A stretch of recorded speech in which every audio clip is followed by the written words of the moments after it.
and welcome to Housing Development, your go-to program for insightful discussions on housing, urban planning, and sustainable living. As always, I am Flora Ani, your housing diva, and I'm so excited to have you with me today. On today's episode, we are tackling two critical topics: urban planning and slum upgrade initiatives. These are essential for building sustainable cities and improving living standards in vulnerable communities, especially in the new year 2025.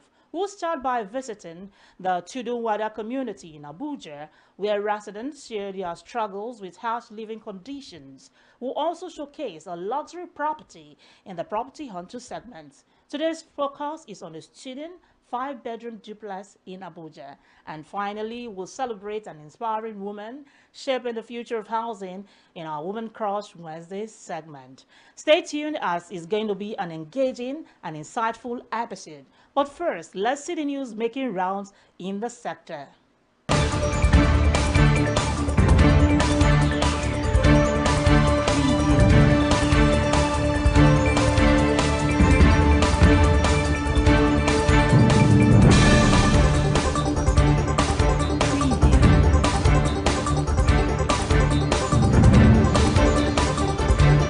The Federal Mortgage Bank of Nigeria has announced a record disbursement of 12.18 billion naira in National Housing Fund refunds to retiring or exiting subscribers within a 10-month period.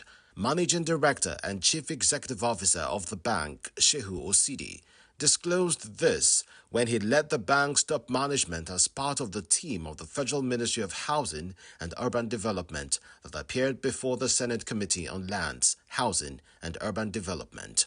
At the interactive session, which was to review the ministry's 2024 budget performance and 2025 estimates, Osidi said out of the over 91.1 billion naira refunded since inception, over 12.1 billion naira was recorded within a 10-month period, especially since his appointment in February 2024. The feat, according to a statement from the bank, was achieved between January and October 2024, representing more than 13% of the total recorded NHF refunds since the inception of the scheme in 1992. He said this was as a result of process improvements introduced in the bank by the new management to improve turnaround time to ensure speedy approvals and disbursements. The Minister of Housing and Urban Development, Architect Ahmed Musa Dangiwa, is seeking more funds for 7 critical housing sector programs. He said these projects include the Renewed Hope Cities and Estates Housing Program, Slum Upgrading and Urban Renewal Program, and others. Dangiwa called during the Budget Defense session of the Senate Committee on Housing held on Monday at the National Assembly Complex. He stated that these areas are critical to Mr. President's transformative policies and programs to put the economy on the path of recovery and growth. The minister reiterated that in the 2024 fiscal year, the sum of 162.609 billion naira was allocated to the ministry, yet the ministry had been given an envelope of 83.752 billion naira in the ministry's capital budget ceiling for 2025, which is a far cry from even the 2024 appropriation, which amount was considered inadequate. Dangiwa further requests that the distinguished chairman and members of the critical committee make good use of their good offices to increase the budgetary allocation in several key areas.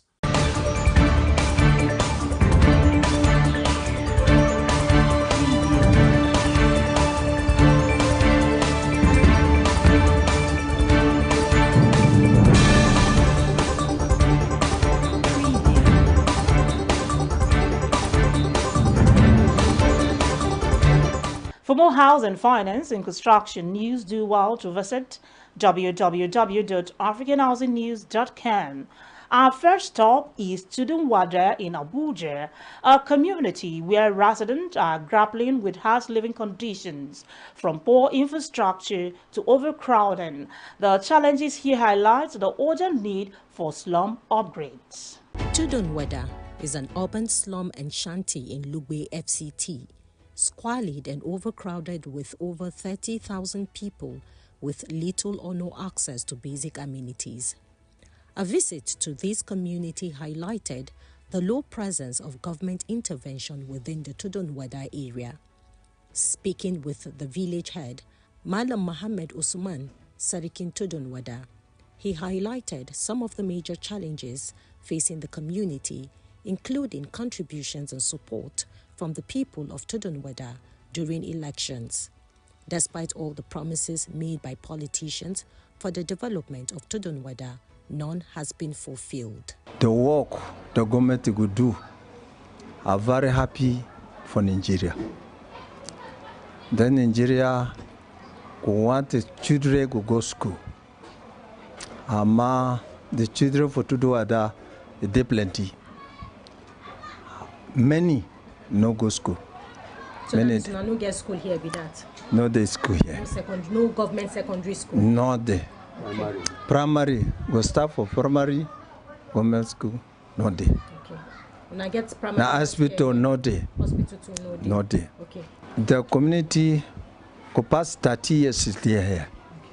Okay. Go vote for Nigeria, vote for governor, any chairman, councillor, any person. If you go need party, go come here, go vote for them. Any language is here. Okay. The whole Tudunwada go get 10 transformer. The people go support government here. If you could do something, not going to remember them. The only road, na federal government, na help pay the road. I don't do the work. Small time, if you could go check the road now, the road don't spoil now. Nothing there for Tudunwada here. Nuhu Mohammed, one of the council members of the palace, reiterated the issues facing the community since its existence 30 years ago. This community has been in existence for the past 30 years. But we have never benefited any notable thing from government. It's only that small road of 100 meters that they have done for us. That is the only thing. And we have a lot of people here that are voting during election. And we have generating this thing that they are trying to do here in community, which this, power generation, this thing, we have this thing here. Okay, there's a plant. Yes, here. General plant of Abuja, the whole Abuja is here. Okay. And we have not got a hospital, healthcare, primary healthcare, no day, primary school, no day, no secondary school. They have been coming to ask us like this, and when we tell them, to the extent that Mangwa has donated a place for them to build a school and a primary head for us. The only thing we are lacking is the AMAC are not being considerate. They don't come here. We don't see, like in this place, we don't have an urban center. Okay. We don't have a town hall. Okay. We don't have a public latrine. We don't have public school. So the development we have here is within ourselves. We'll come together as a community. We decide on what to do. Even the electrification you see here is done by the community. So all the networks is run by the community. The residents of Tudunwada have spoken and their concerns are a call to action. The residents of Tudunwada in Abuja are urgently calling on the government to address their pressing challenges by providing essential infrastructure and basic amenities to improve their quality of life. They are advocating for the establishment of a functional primary health care center to cater to their medical needs, adequate skills to ensure access to quality education for their children and a reliable supply of clean water to promote better hygiene and health. Additionally, they are appealing for the construction of good roads to enhance transportation and connectivity within the community.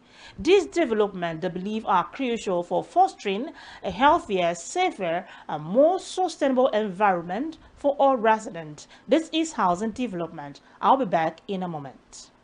This is Housing Development, the only TV program that gives you the best information. I hope this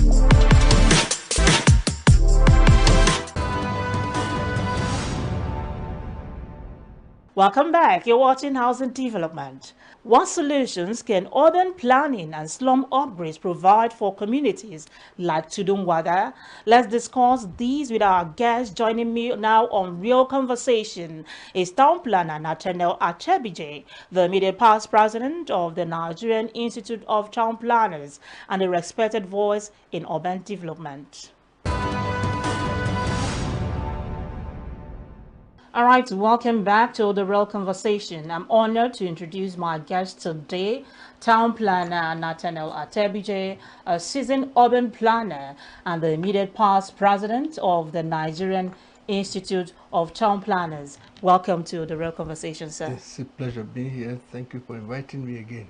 We visited a community just recently, Tudunwada community in the FCT, very recently, and we saw the harsh living conditions of the residents of that community. So what practical steps can be taken to transform these areas into livable, thriving communities without displacing residents?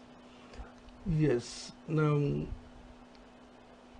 when planning came into limelight, it was taken as if it was a technocratic process, that we are the technocrats, we are the professionals, we plan for the people. And we think of our own ideals and see how we can bring, people who are far below these ideals to the level we are dreaming. That is good, but to some extent, when you compare the lifespan of a man or the lifestyle of a man, at the end of the day, by trying to impose your own standard on the people that have not attained that standard, it's a bit utopian that you cannot achieve it. And so what do? The essence of what you are doing is to improve the quality of life of the people. And it is good. I mean, you cannot sew a dress for somebody without measuring that person. Definitely. So if you want to have a successful urban renewal program, go to the people. Discuss with them. Sometimes we try to prioritize their needs. What are the things that you need? There have been there are different approaches to urban renewal. Sometimes we talk about clean sweep approach, in which you just clear everything and rebuild completely. And that is not possible, because there are quite a lot of physical, social, mental problems that will be generated. And the people that you were having in mind to help, at the end of the day, they will be so disadvantaged. Sure. Now, because of that, you plan with the people. Get the people together. Discuss with them. These are the problems we are seeing. Let them even know the problems they have in their community. And let them know the challenges that are related to the problems. For example, they don't have water. For example, they don't have sewage system. What are the challenges that come? Quite a lot of sicknesses and diseases, waterborne sicknesses and diseases, which are very, very common. And then, malaria, fever, typhoid, diarrhea, dysentery, cholera, name them. When you make them to know that they can reduce the number of episodes they have in a year in terms of illness or ill health by having, a renewed or an improved environment, they will believe you. Now, this is a new year. What steps should governments and private sector players take to ensure sustainable urban planning and development? Thank you very much. That is one of the things I just talked a little earlier, talking about issues of using undue political influence. Our policymakers should know that the success of their career, or those in the political class should know that the success of their career as politicians relies on the environment they create. And that is why it is important. Now, if the general public, if they are very well enlightened, when a man comes to them and says that, okay, vote me into power, I'm going to provide you water, I'm going to provide you schools, I'm going to provide you, houses and so on and so forth. The next thing is, where are you going to provide it? How are you going to provide it? Give us the plan. Where there is no plan, you're only talking to the air. It means that you don't have any way of achieving this thing. That makes, the use of the town planner to be very critical to the success of any politician. And the success of either the governor or the senator or the House of Assembly member or House of Representatives, even the local government chairman, because planning is something that, goes from the top to the grassroots, and either from the grassroots also to the top. It goes both ways, and that is how we succeed in planning. All right, I trust the government, they are listening and they will surely take consideration to that appeal. All right, so thank you so very much, sir. It's been such a privilege having you here to share your insights. And we believe that this conversation has given us a lot to think about. And I'm sure our audience feel the same way. So thank you so much for your time on the program. Thanks so very much. Urban planning and slum upgrades are not just about buildings and infrastructure.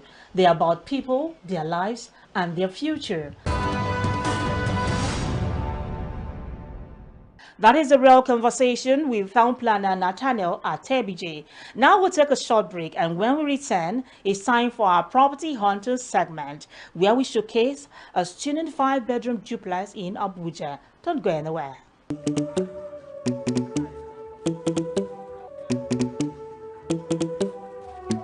Let's go. Let's go. Let's go. Oh,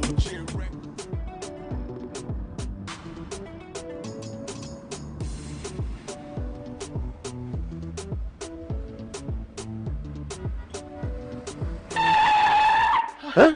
What is it again? Oga, at the drive this car, my mind no dey. My landlord is on my neck. Your landlord again? I thought I have told you this before. Get a mortgage. Register with NHF scheme and get a home up front. What is so difficult about this? Oga, I will do just that. See, I will shame that my landlord. Mortgage. At the Federal Mortgage Bank of Nigeria, everyone deserves a home.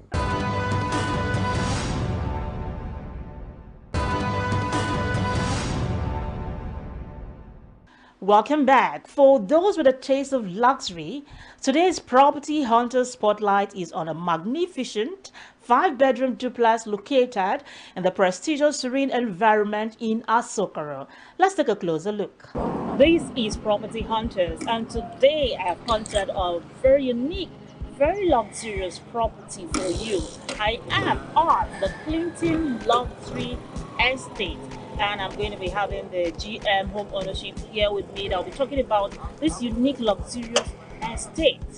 Good to have you on the show, Mr. Oscar. Thank you, madam. How are you doing? I'm good, and you? Fine, thank you. All right, so tell us about this estate. What's happening here? Oh, you're welcome to the Navy Town.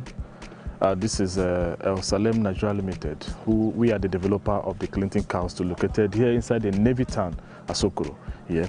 Of course, you could see what we are doing here. We are building 5- and 4-bedroom luxury detached duplexes here inside the Navy Town.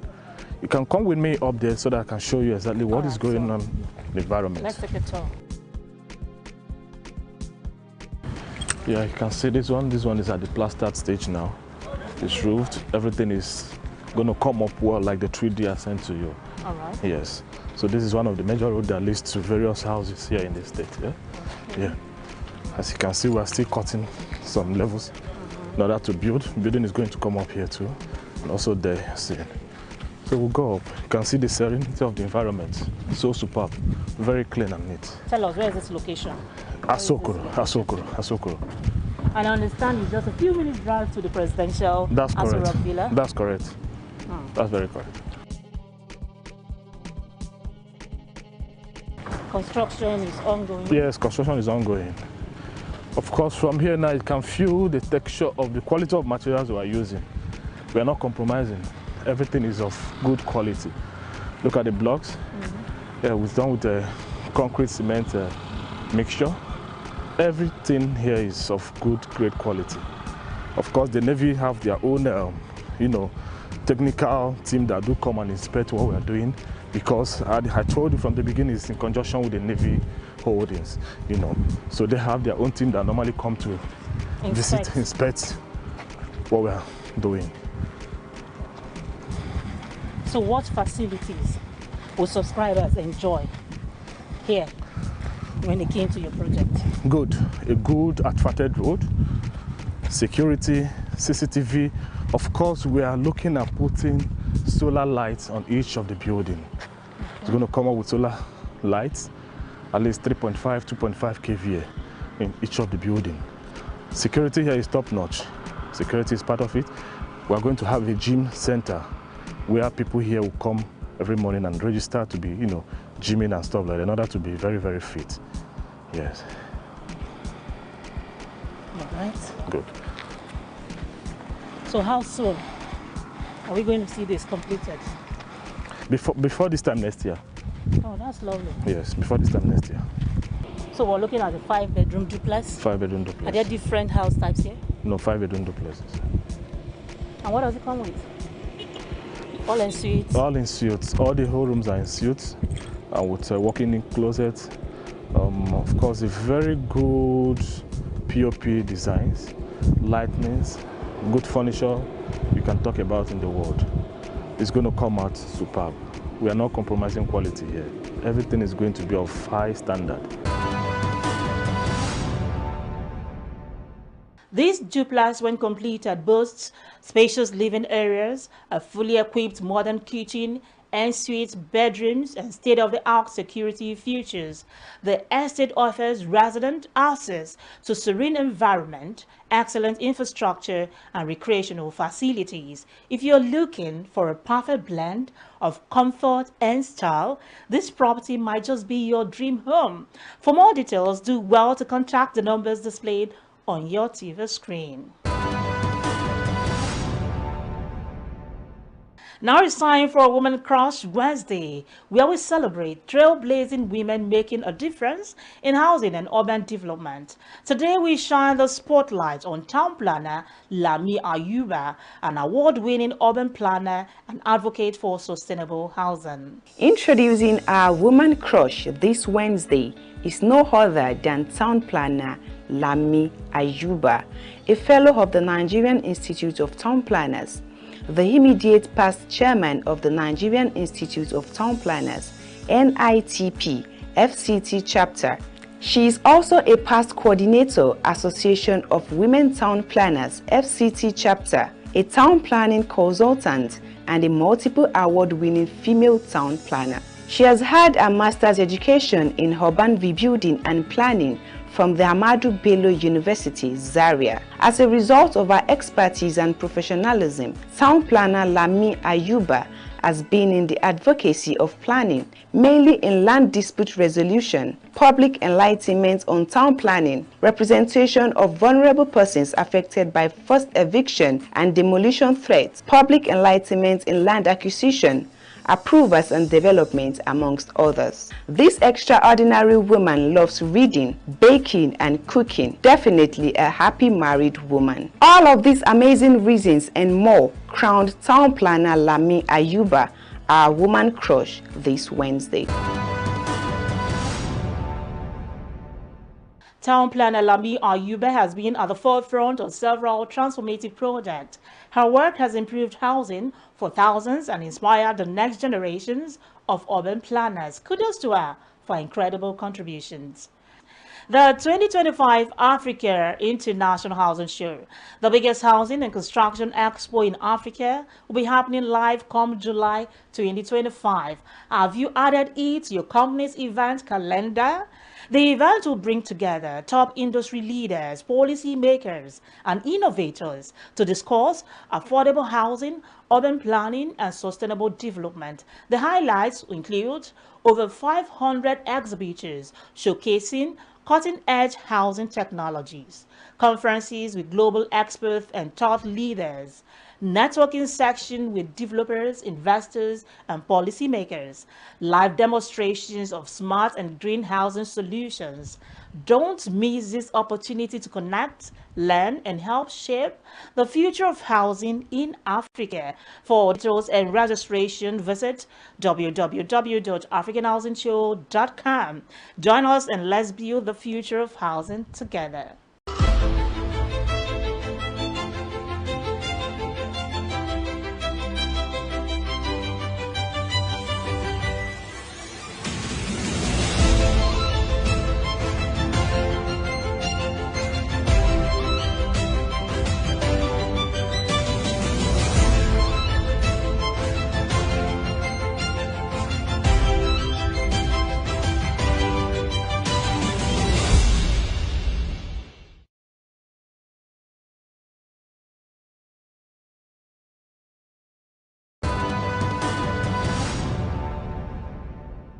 That is it on today's episode of Housing Development. Remember, housing is more than just shelter.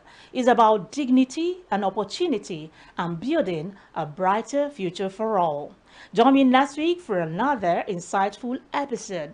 As always, I am your housing diva, Fleur Oni. Take care and keep working towards a better tomorrow. Bye for now.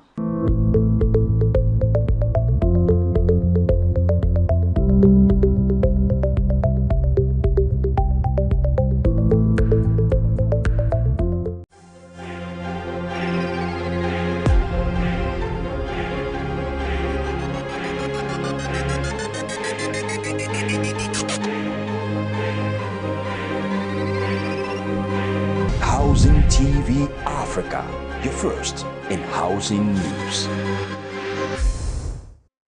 If you want to get credible and authentic news on real estate and housing development in Africa, or you need that educative platform on how you can own a home through mortgage, look no further. We've got you covered. Subscribe to our YouTube channel on Housing TV Africa, where we bring you latest news on real estate, affordable housing, mortgage, and building technologies and materials. Visit Housing TV Africa on YouTube. Subscribe now and get best of educative information on housing across Africa. Powered by the largest housing event in Africa, AIHS.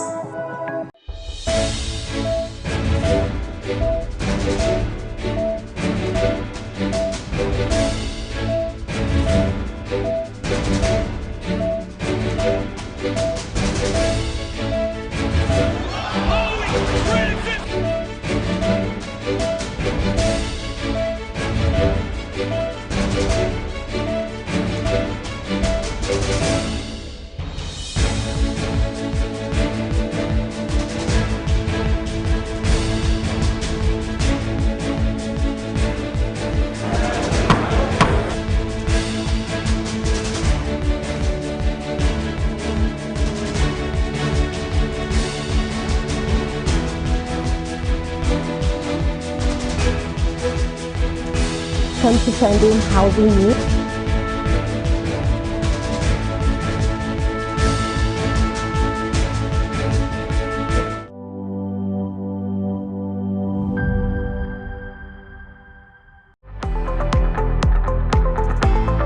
Get credible and authentic housing news at your fingertips by downloading the Housing TV mobile app. You can also join the African International Housing Show live